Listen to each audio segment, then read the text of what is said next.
तुमचं सर्वांचं माझ्या या छोट्याशा व्लॉगमध्ये स्वागत आहे। तर मी आणि बाबू माझ्या घरी चाललेलो आहे। मी आणि बाबू घरी येणार आहेत हे कोणालाच माहिती नव्हतं।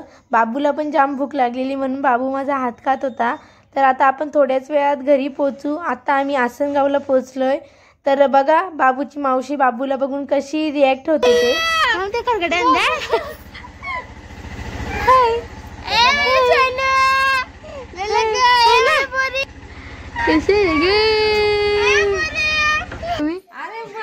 बाबा मी येणार आहे माझं कुठे